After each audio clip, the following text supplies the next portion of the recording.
tentu pada harusnya membantu. Nah, kalau kemudian di dalam seminggu kira-kira ada 10 orang yang kemudian berkeluh kesah, berapa yang kita bantu? 0? Atau 10 itu? Atau 5, 6, 7, 8, 9? Nah, kita lihat, itu kualitas kita itu ada di situ. Ya, artinya kesuksesan kita di dalam menuju kepada ketakwaan selama bulan Ramadan itu bisa dilihat dari indikatornya di situ. Ya, kalau kemudian kita diberi kesempatan oleh Allah membantu orang lain, kemudian kita lewatkan kesempatan itu begitu saja, maka kemudian ya Allah tidak akan peduli lagi. Serasa diurus lah, wong ini dah lewat gitu. Wis cetok, tak tawari bola-bali ya ning ndelok tok ning mentereng tok ning kaku kan itu tidak tergerak hatinya untuk membantu, sesok lagi tidak aku kasih kesempatan. Itu nanti Allah kan itu tahu bilang. Ya, rugi sekali kalau kemudian kita menjadi orang yang diabaikan oleh Allah. Rugi sekali kalau kita menjadi orang yang disingkirkan oleh Allah, disingkirkan oleh manusia seluruh dunia, tidak ada apa-apanya. Karena itu hanya berpengaruh di dunia ini, tetapi disingkirkan oleh Allah itu betul-betul merupakan kehinaan yang kekal selama-lamanya. Na'udzubillah kan itu. Nah, maka dari hari ke hari, dari waktu ke waktu, ya kita cek, kita evaluasi rasa hormat kita kepada Allah, ya, dengan dengan melihat apakah kita itu sudah menjalankan perintah Allah setiap saat itu dengan sebaik-baiknya, atau kita masih melakukan pelanggaran-pelanggaran begitu. Kalau masih melakukan pelanggaran, maka perlu dibina lagi hatinya untuk senantiasa taat, untuk berbahagia dalam ketaatan tadi, merasa beruntung dalam ketaatan tadi.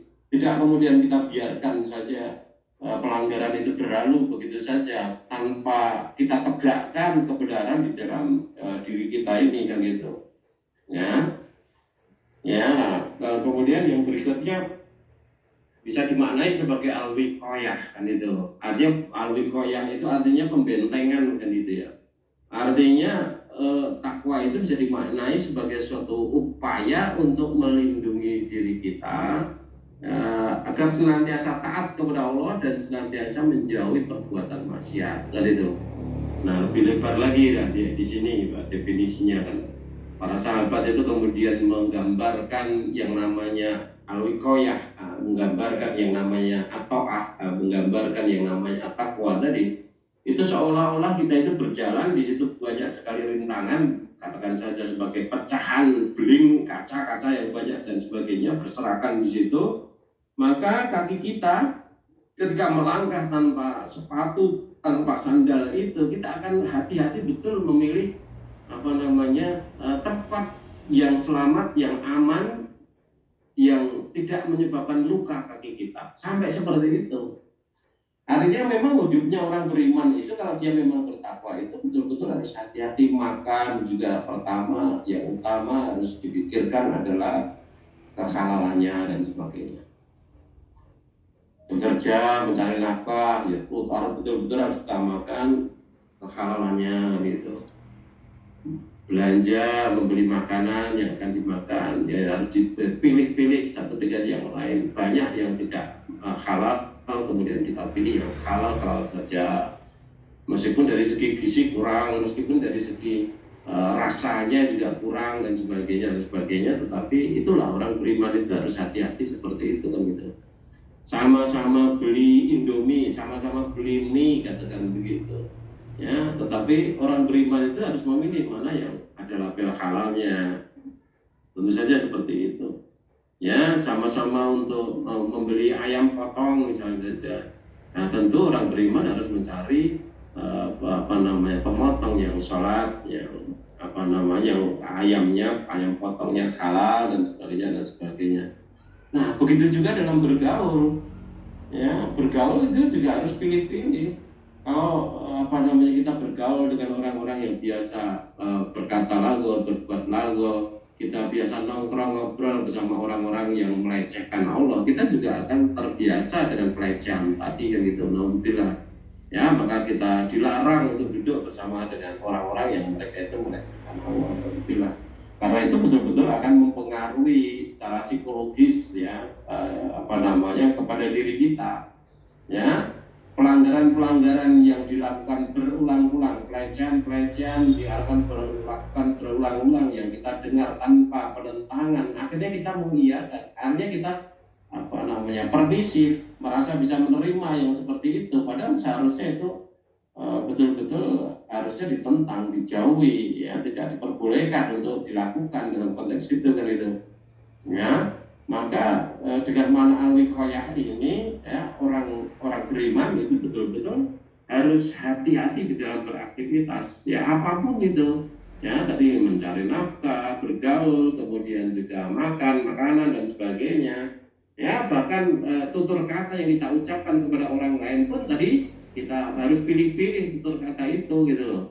Ada kata yang sama tetapi mungkin maknanya yang satu keras, yang satu lembut dan sebagainya, maka kemudian dipilih yang lembut dan sebagainya kan itu, ya.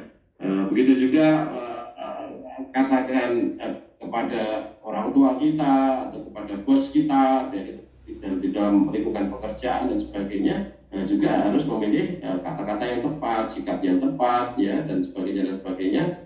Sehingga memang akhirnya orang bertakwa itu menjadi betul-betul orang yang berbeda dengan orang-orang pada umumnya gitu loh, ya, karena ketelitiannya, karena kejeliannya, karena kesungguhannya, karena kegigihannya, ya, di dalam mengamalkan tuntunan Allah itu, sehingga dia betul-betul memilih yang betul-betul baik saja untuk dilakukan, diucapkan, dimakan dan sebagainya kan itu.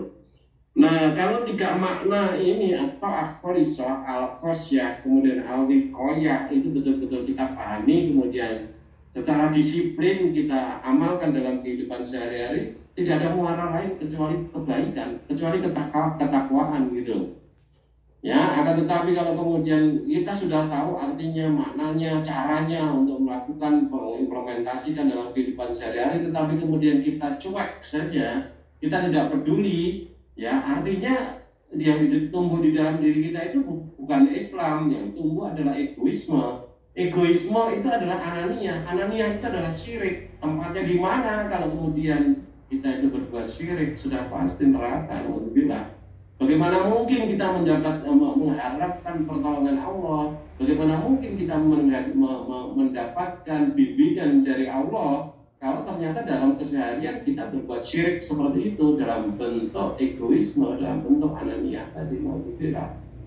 Nah, begitu juga mereka yang mengutamakan kelompoknya, golongannya dan sebagainya, bahkan partainya atau apapun itu gitu ya, atau kelompoknya di dalam satu tempat tertentu atau organisasi tertentu, kelompok ini, kelompok itu dan sebagainya, mereka senantiasa mendahulukan kelompoknya seperti itu bisa masuk ke dalam asobiyah. Nah, kalau sudah asobiyah itu juga termasuk syirik. Nah, orang-orang yang mereka itu bikin klub-klub sendiri dan mereka bangga dengan klub-klubnya, ya, sekarang